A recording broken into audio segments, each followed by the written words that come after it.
remember the white-haired Welsh singer who brought a sense of drama to his performances on The X Factor? Well, now Rydian is bringing his dramatic flair to the Lyceum in Sheffield, and he's playing the teen angel in Grease. I saw him last night with a bouffant to die for. He's here to have a chat with us about his performance, but about how he's doing as well. Thank you for joining us, Rydian, first of all. My pleasure. I can't believe you've turned up in a hat. Why not? I'm very disappointed. Can I just make that clear? I'm too lazy to do my hair. Are you? Yeah. And how much doing does your hair take, Rydian? Well, for the show, it takes a while to sport that bouffant, as you mentioned. But actually, if truth be told, it's a wig. Is it a wig? Yeah, most of the cast have their own hair. I have my own hair, by the way, under the wig. Under the wig. And under the hat. But they, I didn't really want it blow dried every single night of the tour, so I wear a rather nice wig. Yeah, it's a very nice wig. Can we just say that? And a friend of mine, a colleague of mine, Rafa can see him here actually as I'm broadcasting. He has just decided that he wants to have a quiff. He's got a beautiful quiff, and he's got a toilet with 3 bathrooms in it. So he says, "I'm keeping 3 toilets and a quiff." And he says, he's overstretched himself. What's your secret to the perfect quiff then, Rydian? Well, it's I guess seeing the other guys do what they do with their hair, it's a lot of Brill cream and hairspray. I quite like the look, though. Yeah, I do. Yeah, they hate it. They hate growing their hair, but I think it looks really cool. Yeah, I do. And I think when Grease came out in sort of the mid-70s, when I was a teenager, there was a bit of a 50s revival. So we were up for the quiffs. We were up for a bit of John Travolta, and it was absolutely great. Let's just go back a little bit now to you. I mean, in terms of X Factor and what people kind of expected from you after X Factor, probably maybe expected a bit of Phantom, but Grease, I wouldn't have thought that you'd have gone for that, Rydian. You're absolutely right, actually. It's, you never know what to expect after a show like that, but I've always said I just want to work and work at a standard that's good, and West End tours is a great standard. You're working with the main producers, David Ians, a really tight unit of a cast, and getting to travel the country and perform in these great theatres, and the Lyceum is no exception. It's beautiful. And it's a bit of fun at the end of the day. I mean, roles like the Phantom and the many roles in Les Mis and Jekyll and Hyde, these are really what I'm vocally suited to. But it doesn't mean I can't adapt, and that's what I do with Teen Angel, and I really do enjoy yourself. Yeah, it's a bit of fun, isn't it? So in terms of the character that you play then, you pop up for what is it in max then? We're talking 10 minutes, aren't we? We're talking 4.5 minutes. 4.5? Yeah. You've got no shame, you. I can't. So what do you do for the rest of the time then, while everybody's thrashing their guts out on stage? What are you actually doing?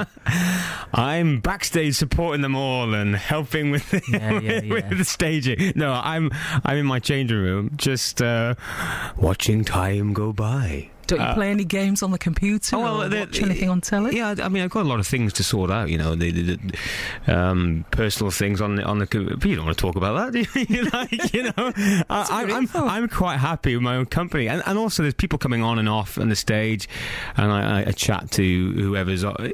It's not boring. I mean, I have to say, I've only been in it for 3 weeks, and I'm having the best 3 weeks of my life, because I did it also last year for about 7 weeks.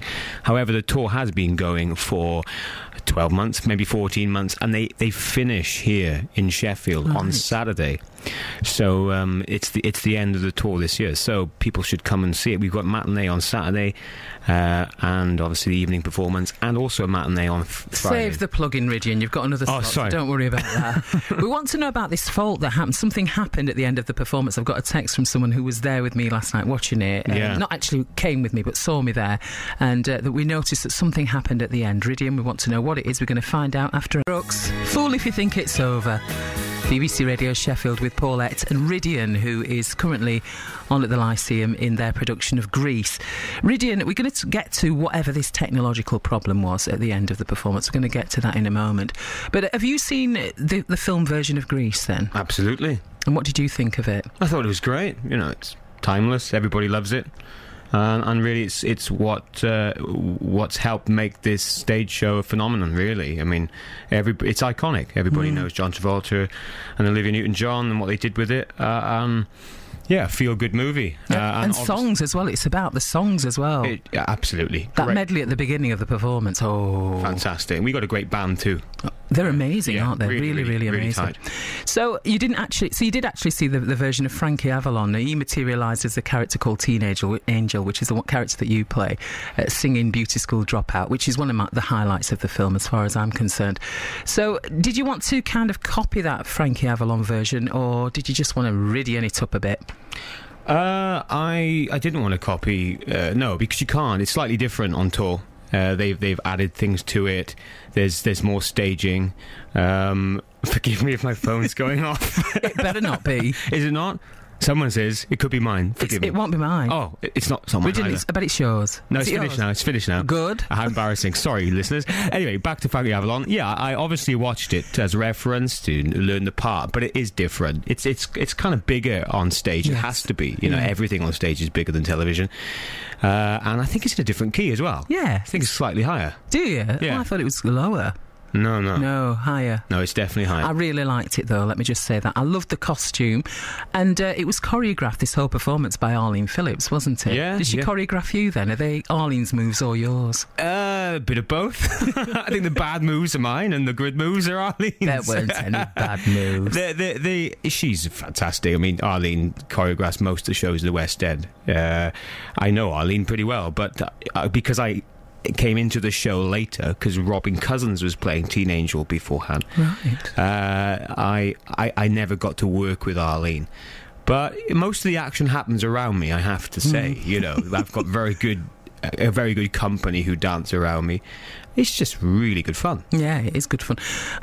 Something about Grease I noticed last night. Like I said, I went to see it at the film version when I was 14 or so with my friend Julie. We went about 4 times and I loved it, absolutely adored it. But last night I was watching it with my niece and it just made me realise how much of a kind of put down bullying most of the comments that the characters make are actually quite negative comments to each other. And in fact, one of the, you know, we know what happens to the Olivia Newton-John Sandy character at the end. She gives in and just becomes a bad girl, doesn't she? Sure. What kind of message is that for young people, Ridian, that you're a part of? Oof, that's a serious question. Well, I mean, that's the thing about Grease. Although it's a feel-good show and the songs are fantastic, and you should go away feeling happy at the end of it, and I would say the majority do. You know, present company not accepted. Hey. But there is a serious message within the show. There definitely is, and actually it's very real, and I think it's a message that people can relate to. You know, the whole high school thing, high school sweetheart, high school issues of bullying and things, which is very relevant today. But they're not really resolved in the film. That's what upset me, because I just thought, well, at the end she's kind of just given in, hasn't she? She's not actually challenged them. She's not said, I want to be stronger and be myself and be Sandra Dee. She said, you know what, I'm just going to put a lot of makeup on, some tight trousers and get the boy because I fancy him. Well, you know, you could say that. I don't really know what to say. It's an interesting standpoint, actually. It's good to challenge you. It's good for you. BBC Radio Sheffield, you're listening to Paulette. I've got Ridian. He's not responding very well. No, he is. He's doing fine. We're going to come back and find out about this technical fault that happened at the end of the performance yesterday. With me, he is part of the production of Grease at the Lyceum. If you were there last night and you want to ask him a question, you've got about 3 minutes to do it. 81333 to text me. So, Ridian, let's talk about this fault at the end of the performance. Are you allowed to tell me what happened? Well, we embarrassingly so, we had a show stop, but you know, there's no business like show business, and that kind of thing happens on a press night. So for those people who weren't there, we're 5 minutes before the end. Yeah, it was just the finale was just starting, wasn't it? Yeah. But you know, that's the joy, if you like, the unexpected joy of live theatre. So what actually happened then? Was someone sick? Did someone fall off someone's shoulders? What happened? I think that would be telling. Oh, Ridian. Yeah, I can't tell you things like that. Are you not allowed to tell me? No. It probably a technical fault. Oh, was it? But just give me a clue as to what it was. Probably something went wrong with the electronics. All right, electronics. Yeah. Okay, then. Someone did fall off someone's shoulders. Your birthday's on Valentine's Day, isn't it? Yes, it is. Yeah, that's nice. It is nice. Postman thinks I'm very popular. That's good, actually. Yeah. And what about love? Have you got love in your life, Rhydian, at the moment? I do, yes. Aww. A lovely young lady. Is she nice? Beautiful. Are you getting married then? Absolutely. When? Oh, I shouldn't say that. Otherwise, they'll be, he's getting married. I haven't. I always think you should be with someone with a view of marrying them. Do you? Yeah. Otherwise, what's the point? What if you just meet them in a nightclub? Do you still have to think about that? I don't do nightclubs. Don't you? No. Okay. I like proper relationships, and if I said I didn't want to marry her, I don't think that's really fair on her, because she does want to get married. Although there's no date set yet. Exactly. Right, I'll look forward to that date being set then, Rhydian. You're invited. Oh, thank you, that's very kind. I hope you remember this, young man. And I've noticed that you're a bit of a Twitterer. Tweeter, they say, Twitterer, no, tweeter. I've started to follow you today, and I know that you were looking forward to coming to Sheffield. You quite like us here, don't you? I do, yeah. I've been a number of times. The Motorpoint Arena I've played, I think, twice. We was here with the War of the Worlds 18 months ago. Yes. And I do like Sheffield. You know, the further up north you get, the more, I shouldn't really say that in case it, but people are lovely. Do you know what I mean? Yeah. They're genuine. Warmer, yeah. But you liked Cardiff more. You sounded like you were really enthusiastic about Cardiff in your tweets. Oh, well, I'm very proud to be Welsh. You know, I was in Cardiff on Sunday, did a show in St David's Hall, and I love going back home, but I also, you know, like touring the British Isles as opposed to just Wales. So you can start to plug now. You're here until Saturday. I'm here until Saturday. There are... Do you have the times, actually? No, you should have the times. No, on Friday, there's a show. We got a show on 5 o'clock. In fact, I could double check this. You should go, but it's 5 o'clock on Friday, and it's 7:45. Same on Friday and Saturday. Right. And then every night until then at 7:45. Tickets are selling really well, so there are only a few left. So you'll have a great night if you come. And is that the end of the tour then on Saturday? Everybody's finishing. Yes, we're having a going away party, and a lot of people are very sad to be leaving the show. But yeah, we do finish here, so we thought we'd save the best until last. Thank you very much, Rhydian. I'm glad you did. It's been lovely to meet you. Likewise. Thank you for joining us on BBC Radio.